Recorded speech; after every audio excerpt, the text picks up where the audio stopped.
Trinity Chapel Nakuru. So today being Valentine's Day, I know you're expecting something, lovey-dovey, but these guys have already preached. I don't even need to share anything about Valentine's. I've already said it to my wife. I know some of you, maybe you're expecting something very, mushy. I don't know where the ladies get those words from. Tell me something mushy. I'm like, what is mushy? And guys don't like that mushiness. You want to be like, hey, just tell me. Yeah, I mean, kama unanipenda, I've already told you I love you. If it changes, I will tell you. 20 years later. If it changes, I will tell you. 2,000 years later. But it's nice what has happened here, and just sharing that love and seeing an expression of love. And that's, one of the books that I used to love reading during prep time in high school was Song of Solomon. And I enjoyed the prep very much. And man, my head would just be in the clouds, and man, I'm thinking, what was this guy thinking when he was writing this book? The guy had let me translate for the guys who are watching from all over the world. This guy, Solomon, he had the lines. He had the lyrics, so it means if it was Solomon and he was a guy, it means we can actually up our game as guys. And we can say those mushy. It's not just the ladies telling us all those nice things, during our wedding. Oh man, how much time do I have? Today I turned to my wife, I told her, hey, today we might finish service at 2. After all these couples sharing all those nice things, you should have given us a whole day. You say, okay, after these couples go and sit at the grass, continue just telling each other. Lakini sasa umetuambia we just go back to our seats as we were. Once the seats already have social distancing. But one time, just memories about Valentine's. One time,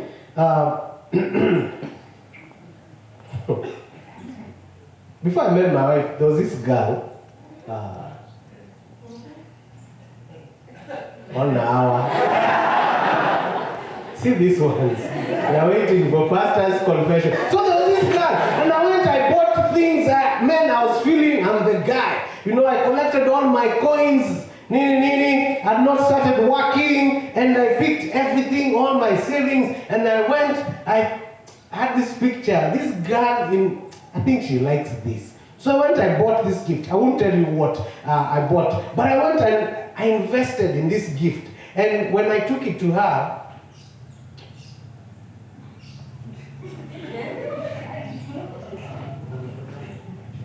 there was no answer. It's those ones off.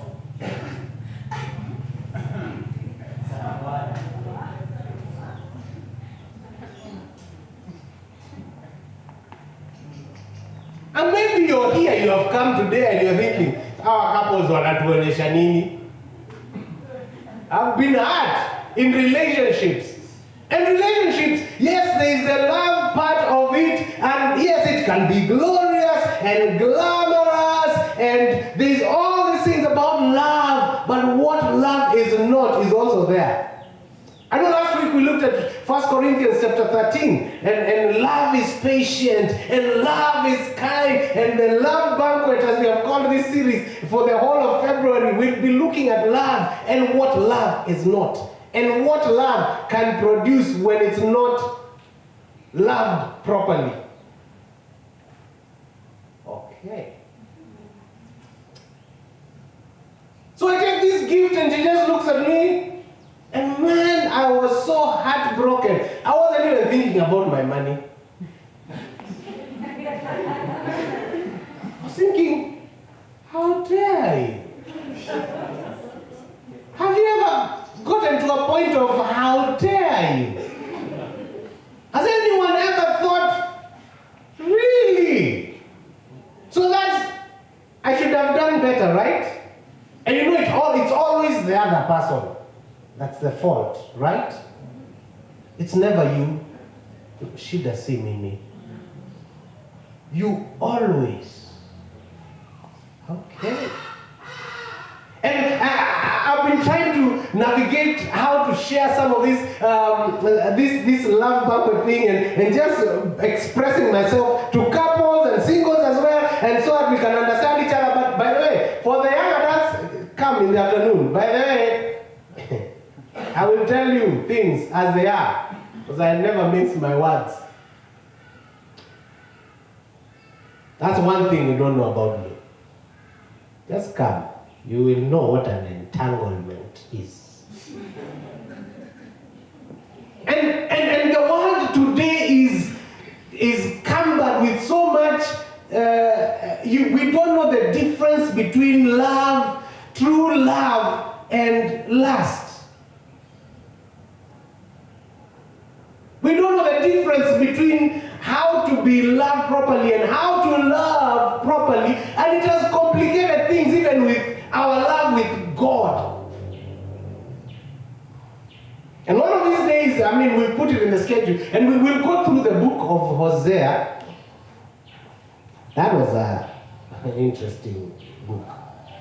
And we look at some of those things. And one of the things that I would love to just look at in this season is how to define this love and how to understand, am I in love, and is what is being thrown at me affecting me?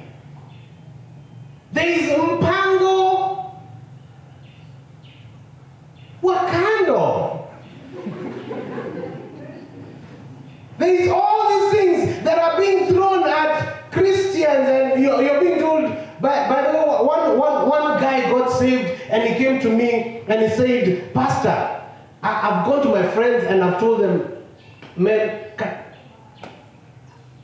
can I bring my wife to these hangouts? I said, no. These hangouts are not for wives. This is where we get opportunity to hang out with other women, not in a bad way.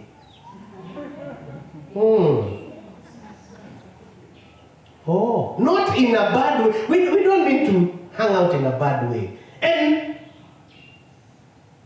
how do we explain that? Explique. How do we explain that? How do we try and demystify what it means to be emotionally attached and socially attached to a point that you can't bring your wife to some places? One time, this girl came to me and she said, she was not my girlfriend. Let's note. Put an asterisk there. She was not my girlfriend. She came to me and she said, Pastor,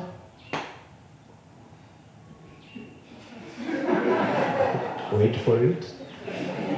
She said, Pastor, I feel a deep, dark hole.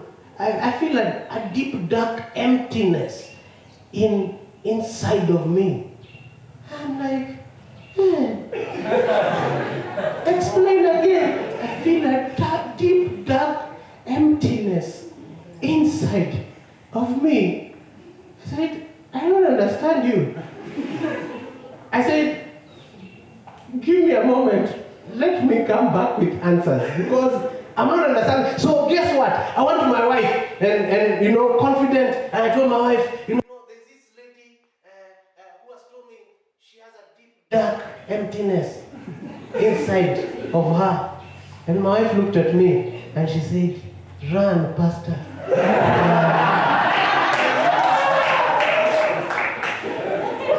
She said, run, my husband, flee.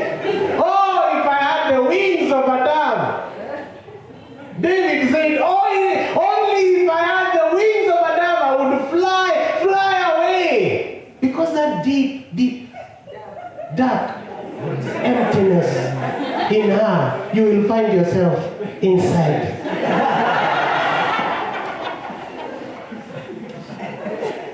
True story.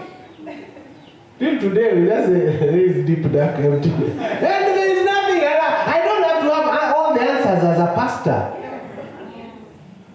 I don't have to find myself entangled because you have the deep, dark emptiness. Let someone else feel it. Thank you very much. I'm glad I had someone I could run to and tell them, like Andrea said, men don't talk. Maybe you'd have gotten there, and maybe someone else would have sat and said, or maybe I had the opportunity to sit down and tell me more. How are you feeling? What is the problem? I feel every time. By the way, she was very emotional about it. And I would have easily played along and enjoyed it. And this happens to both singles and marrieds. You find there are those people who will throw themselves at you. You will find there are people who will do things, go out of their way. Like way out of their way. And maybe I can cover this next week with no problem, so that I don't get ahead of my notes. But why would people cheat in relationships? What are we allowing? What am I accepting every time that is played? And that's just one of them. There are many others that will just be thrown at you, as you're watching on your YouTube and things happen and you're like, you're one fat, skip ad. What am I supposed to do when some of these things come? When I find myself in a situation shape. When I find myself, it's supposed to be a love relationship, but TikTok, and years are going and nothing is happening.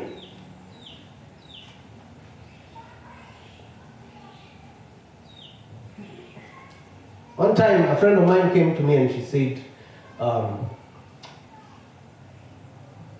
why aren't men approaching me? What's the problem? Maybe this is when I should just find anyone and anything. And we all get to a place of desperation and we want anything that wears a skirt that will pass by. And I'm not just going to singles, even the married. You might get to a place of desperation where you want anything and anyone.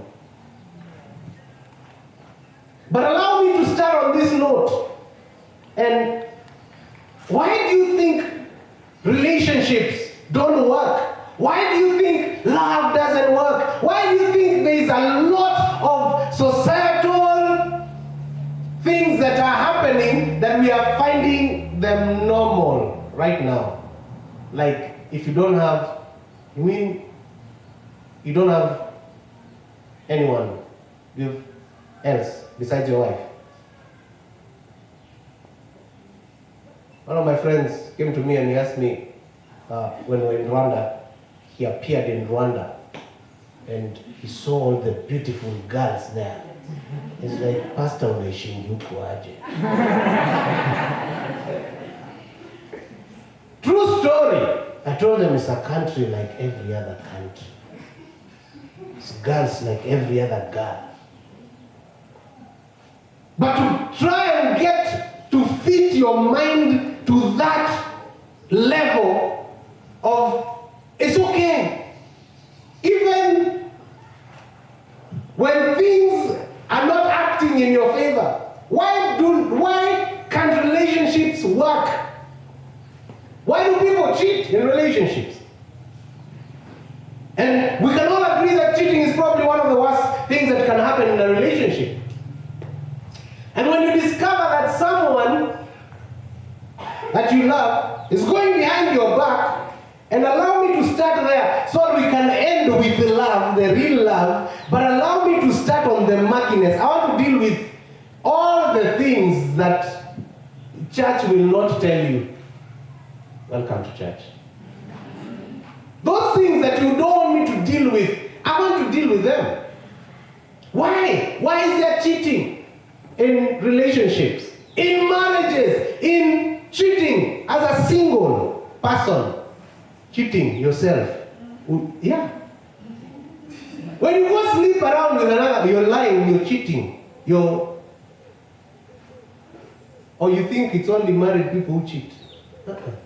Even as a single person. Why does cheating happen? And you discover that this person that you adore and you love and you appreciate and you look up to is going behind your back. It can be the most devastating thing that you can ever experience. And the sad part is that some, even most of us, have experienced it. We've experienced what it means to go through this. And it's not one of the best experiences. But this is what a few men had to say when they were caught cheating. That they are no longer checked into the relationship. You know, when you're caught cheating, you start looking for big words. I'm no longer connected into this relationship. And the main reason why men cheat is that they are psychologically checked out of the relationship. This is not a Valentine's message, is it? So when they are caught cheating, they say, oh, man, I'm psychologically checked out. And another one said, an opportunity arose and I took it. The thrill of something new makes him feel like a desirable man again, and maybe he gets lost in the moment and goes along with it. Deep, deep down, emptiness, dark. Another one say this, I'm suffering from some sort of emotional turmoil. Right? Maybe I'm preaching this message. This is a message, maybe I'm preaching a message to men and to ladies. Mrs. Adjust, with your permission. I'm suffering from some sort of emotional turmoil, and men may also cheat when they find themselves suffering from emotional chaos. Men often deal with turmoil through destructive means like drinking, drugs, violence, and forbidden sex. And like, these are some of the reasons why I can cheat. And maybe let's look at what some ladies had to say. She feels underappreciated, neglected, and ignored. Does that sound like a lady? When you're caught cheating, you're like, so why were you with that guy? Why do you spend so much time with that guy? But I feel underappreciated, neglected, and ignored. A woman who feels more like a housekeeper, financial provider, a nanny, more than a wife, or even a girlfriend, is more likely to find an external situation shift. Another one said that he was there for me.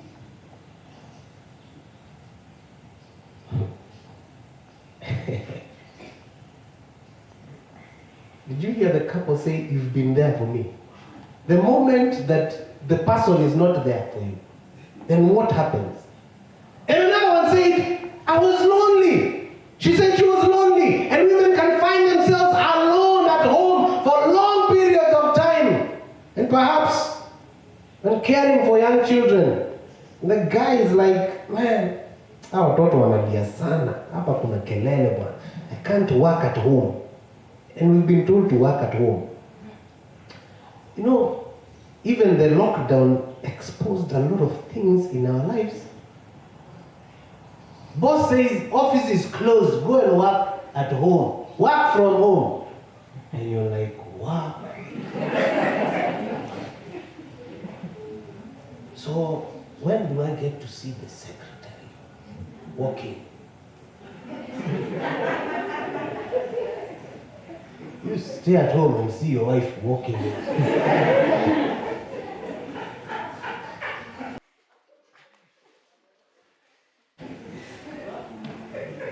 You're wondering when will I get to read the Bible? I'm coming there. But allow me to deal with some of these things that are bombarding us every day, left, right, and center. Because she's lonely. She said she was lonely. And that's why I find myself in a situation.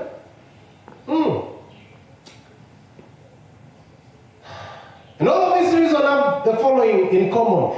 Lack of sexual satisfaction in a relationship. This is the most common reason. And lack, I know some of you.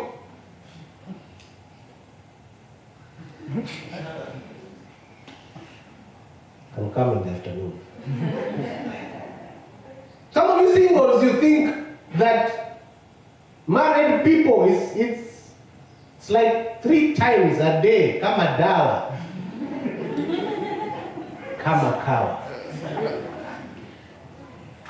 That's what singles, man. See, mimi kwanza anyway. I don't have time. So those are some of the common things. All the reasons that they've given above there, that the ladies and the men have given, is because of a lack of sex. And Paul was a single, he said, do not defraud each other. See, man. You will come next Sunday, right? Maybe I should have started with Tukute, Tendereza. And number 2, one of the reasons that I have in common with the answers that were given is a lack of emotional satisfaction in your relationship. And I've had even people come and say, both men and ladies, they're like, man, my guy is not emotionally intelligent. I can't engage this guy. So you go look for someone who will engage you emotionally. It's that separation of emotional. When you were dating, why there was no emotional intelligence and those things?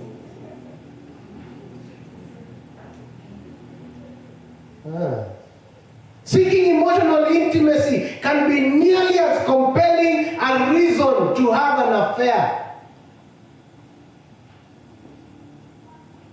The same way seeking for physical intimacy is the same way people look for that physical intimacy is the same way they look for that emotional intimacy. I want someone I can connect with. I'm not looking to sleep around. I just want to feel. Okay? So who you are, or this one you're engaged to, or this one you're running after. Before we got married, my wife and I were very good friends. Very, very good friends. Like super good friends. Super glued friends. And I had a girlfriend. Yeah. She was there. I had a girlfriend. But, anything that was in our relationship, I would go and consult my wife, my friend. How many know that happens? How many know that is just the reality? Man, I was in this relationship. It was a serious relationship. But every time I would go and consult. So, ameniambia hivi. Nini kama simuelewi? Hebu explain to me what she means. Oh, okay. Then I go and say, yeah, it's true. She answered this, okay, alisema hivi. So my pastor called me and said, come, young man. And then what is this? Then it means you guys are just meant for each other. I was like, hey. The light bulb. And that's just the emotional thing I'm talking about. The psychology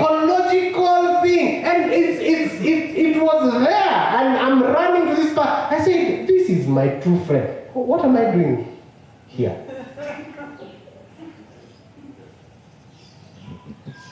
I need to go ahead and finish.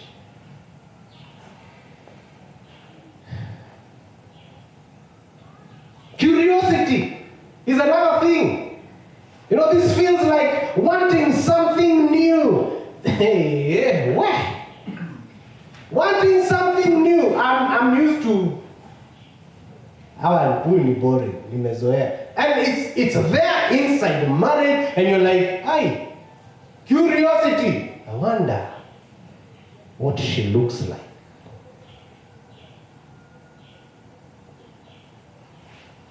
I wonder what he looks like in the gym. Maybe I should enroll in that gym that he goes to. Curiosity killed the cat. Curiosity. Wanting something new. This motivation goes beyond curiosity and into some type of contest to measure their sexual prowess. That guy is lovely. What if he or she was mine? Unajikuta tu umetembea tu town, huyu msichana amevaa na unamfuata tu. Curiosity. You don't know her, you don't know where she's come from, but you just think she looks nice from your view, where you are standing at.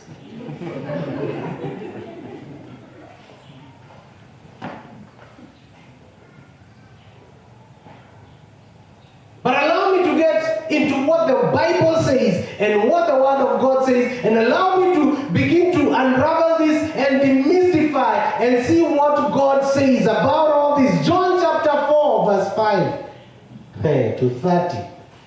And I won't read the whole thing. This is the story of the Samaritan woman.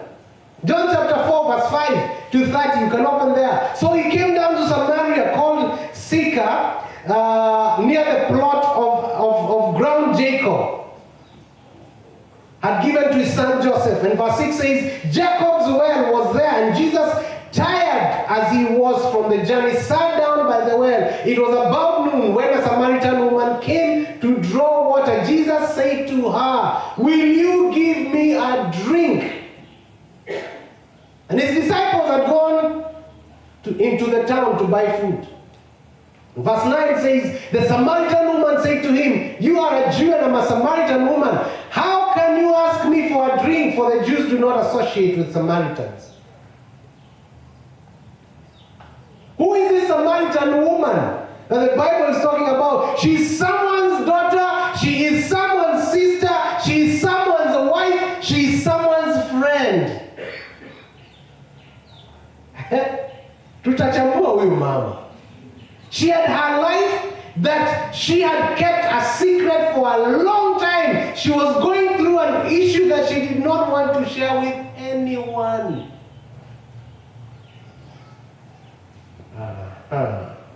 And Jesus being a Jew and her being a Samaritan, and Samaritans were not meant to in any way interact with the Jews. And Jesus was not supposed to talk to her. By society standards. It's not just the Samaritan thing to talk to a Jew.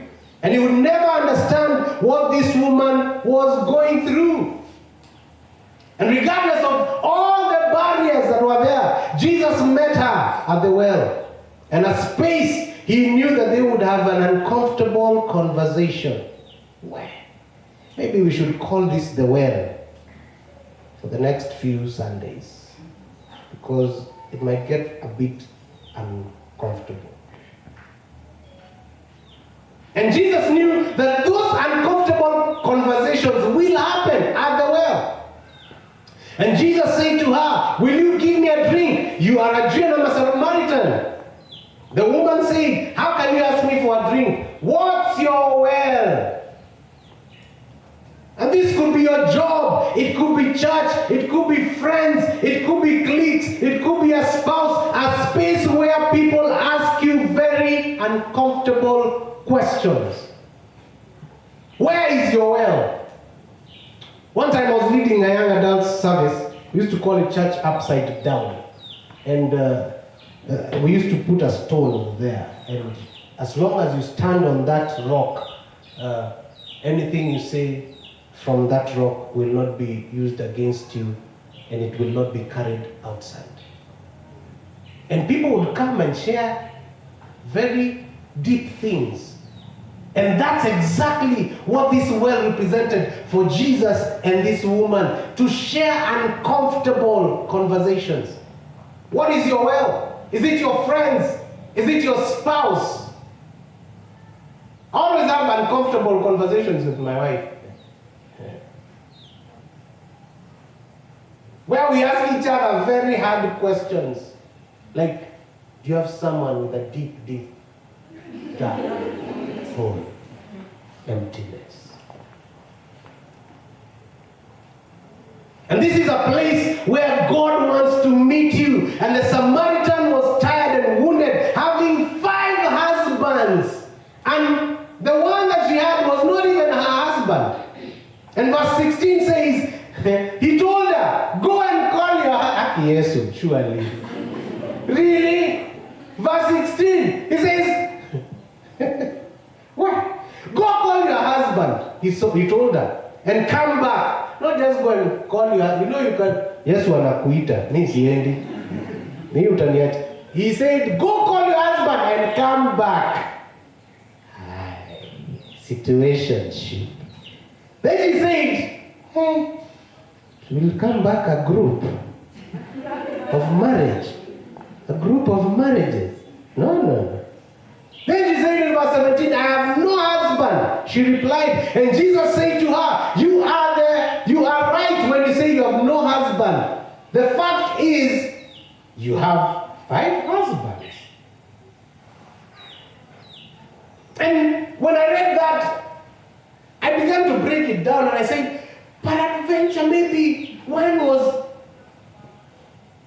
for the emotional tank, and one for the sexual tank, and another one for the social tank. You know the guy that has the looks that you appear with as a socialite, the socialite husband. And maybe one was fulfilling another emptiness that was there, and everyone had their own role.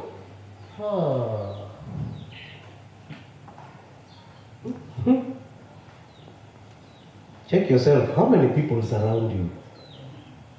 If you're single, maybe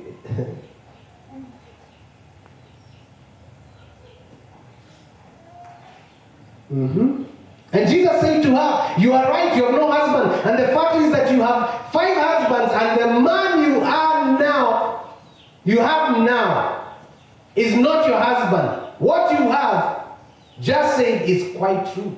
And what questions is God asking you today at the well that make you uncomfortable? At your workplace. If some of you go without rings to your workplace. I usually have ordained myself the couple's cop, because whenever I don't see a ring and you've left it, I'm like, is there something you're telling us? Wanasema, nilikuwa naoga tu nikatoa, I put them on top of the, I think I left them there. Maybe people don't even know you're married at work. Or maybe people don't, maybe there are meetings you go for and people don't know you're engaged, or people don't know you have a girlfriend or a boyfriend. Or maybe there are places you go and people think that the person you hang out with, or the person you live with, that you are married to them. Oh, happy pastor. Maybe they think you're married and you're not. It's just a situationship. Are you guys married? Two. So what is this thing?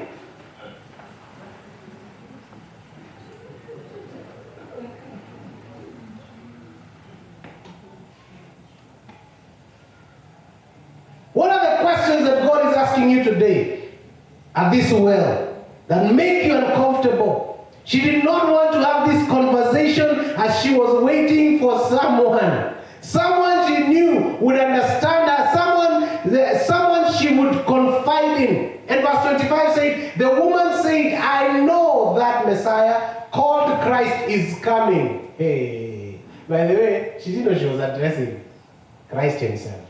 I know that Messiah called Christ is coming.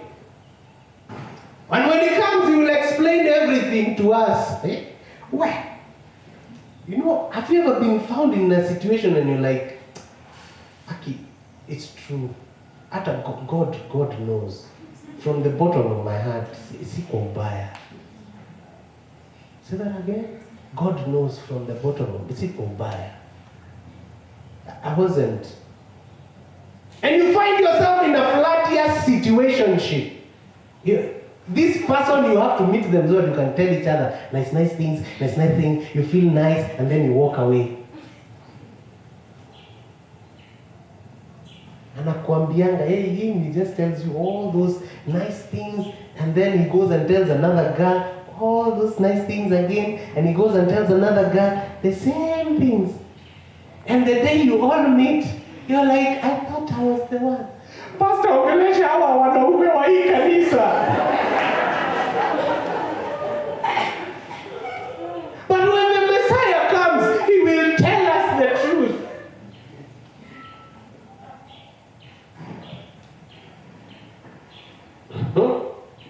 I continue, or we finish it 12. Give me 10 minutes of your time, please. Are we ready to meet God at the well? A place where having real conversations will be a life-changing space. And she didn't want to talk about her affairs, but Jesus knew her very well. Jesus knew her very well. Even the one that you have is not your husband. And God knows our space. God knows what we are going through. God knows what we have been speaking and telling other people that are not our spouses, that are not our boyfriends, that are not.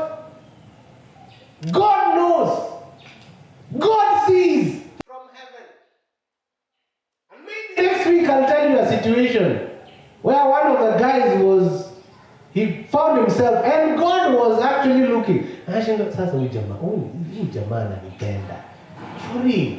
Why would we come to church? Yes, and we lift up holy hands, and and we worship God, and we come out of here, and we are still the same, never transformed. Sunday after Sunday, we have situationships in church. There are people who come, maybe they have been together even in this church, and mmoja anakaa huku na wife yake, lakini kuna mtu ako kwa congregation huko nyuma mwenye they keep glancing at each other. When jokes are cracked because you don't laugh at your husband's jokes, there is another guy you laugh at his jokes. Niendelea wanisiendelea. Na shout.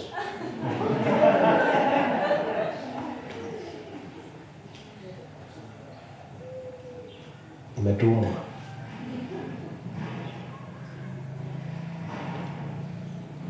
Are we ready to meet God at this well and have those conversations that will be life-changing? She didn't want to talk about her affairs, but Jesus himself knew her very well. And after having that talk with Jesus, verse 15 says that the woman said to him, "Sir, give me this water so that I won't get thirsty and have to keep coming here to draw water."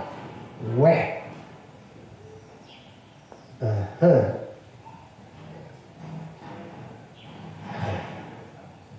Imagine how many times we have to deal with issues with our own strength. And the Samaritan woman was tired of the life that she had lived. She was not satisfied with the way she lived. Jesus had to get her to a place where she saw her real problem and not get satisfied. We cannot come to church and get satisfied with how we are living, with some of the adverts we are seeing. My wife will always say, that's a bad part in the movie. Close your eyes. She wants to protect me. And Job said what? I have made a covenant with my eyes that I will not look at a woman with lust. Job was an old man. How many of us have made a covenant with our eyes? I was explaining to my wife, because we were having this discussion yesterday, that there is a difference between seeing and looking. Because sometimes we totally don't understand. There is the first look. Utaona, macho haya na pazia. Utaona. Lakini kuna wengine wanataka kuona. You want to see. There is a difference between seeing and looking. You're there, you're fixated. And you begin to even undress with your eyes and with your mind.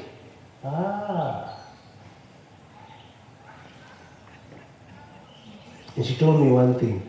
After you've explained that, she said, I think you're a good man. Sorry. I think you're a good man. I've never caught your eyes looking. I said, thank you, Jesus. One of my friends, he was driving. I don't know if I've told you this story before. But he was driving and unajua ukidrive, kuna watu wanapitanga. There are people who pass. So as they were driving, a lady passed and she was gorgeous, looking good, you know, well created, everything in the right places, in the right proportions. And as she was passing, this is a pastor friend. The guy decided to look, and he looked. Then the wife said, you know her? He said, yeah, I think it's my cousin. You know how you're caught and you don't have a comeback? When they pass me, when unangangana huko na side mirror.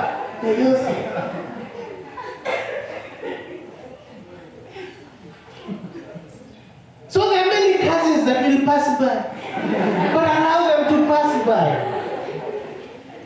There are many relatives who will come your way, but allow them to pass. It's what you do with what you see. The first look, you will see. But it's the second look that will cause you trouble. Haya. Turudi kwa huyu woman na Jesus. And after having that talk with Jesus, the woman said to him, give me this water. And imagine how many times we have tried to deal with issues with our own strength, and the Samaritan woman was tired of the life that she lived. She was not satisfied with the way she lived. And the process to wholeness begins with being truthful with our situations. True deliverance and wholeness begins when we are honest with ourselves. When I say, I think this relationship, the way I'm discussing issues with this person, the way I'm texting at night, me, I had to put rules. And some of the people here know that after 8, I don't text. It's because you will get texts from people from the opposite gender, and you might continue into the night. Just going and get it. Na wife tu yuko hapo. And it becomes a situation. I'm those to phone calls of standing and going. You know those phone calls? You cannot put on speakerphone. Hello? Uko wapi? Wewe usijali, wewe ulize ulikuwa unatakaje. What is? I will get to that in the coming weeks. Being honest and saying, this thing that I'm getting myself into, the way I'm responding to this person is not the way I respond to the one that I love. The way I speak. And men are full of words. They will whisper to you nice things. My wife keeps telling me, pastors are very, very good looking when they're preaching. Especially when you pray. We have this glorious look that every woman is looking for. And so do the brothers in the church. Akinwa mkono, that's the one I want. I must tell him something after the service. This one is mine. And you find there are 6 other people who are also saying, this one is mine. So, in all the men that she had been with, she finally found a man who took time to talk to her, a man who did not take advantage of her. This is right notes. After all the people she had been with, you can get so used to being taken advantage of that it becomes normal for you. And she finally meets this man, Jesus Christ, a man who took time to talk to her, a man who did not take advantage of her, a man who cared, a man who showed her how to worship the true way. Because he said, and a time is coming when the true worshippers will worship in spirit and in truth. Are the people that surrounding you in your relationships showing you how to worship truly? A man who knew her issues. A man who told her everything that she had done. And in her brokenness and wounds and hurt, she played it cool. Life was good. And one of the dangers that we face today in the modern society is that no one is talking. No one is speaking up. No one is saying anything. No one is preaching about these things that we face every day. And people have sold themselves short to the fact of a better relationship.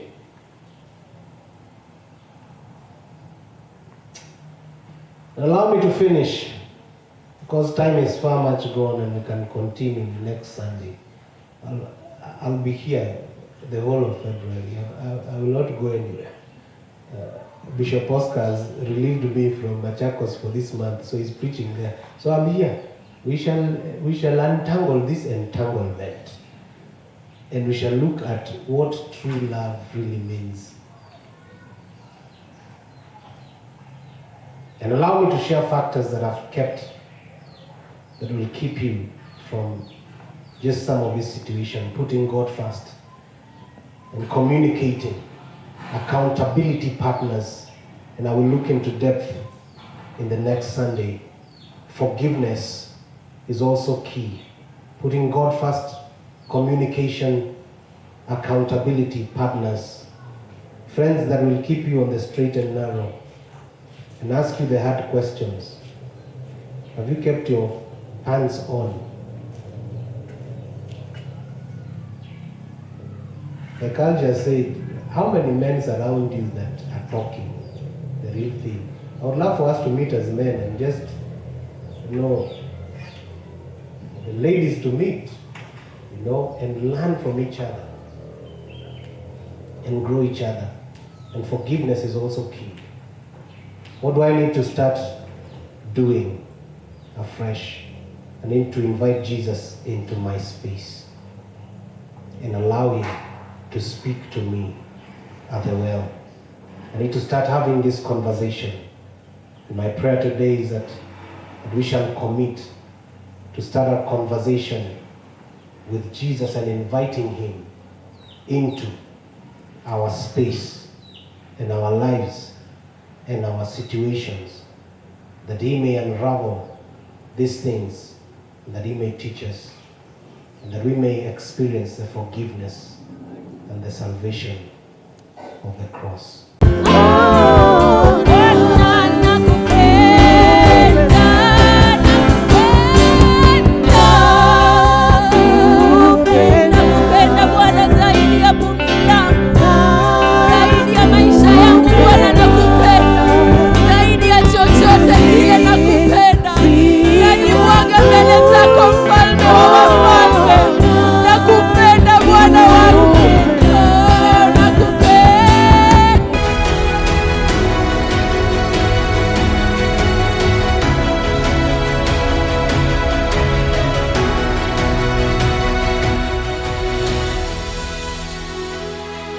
So which church is this?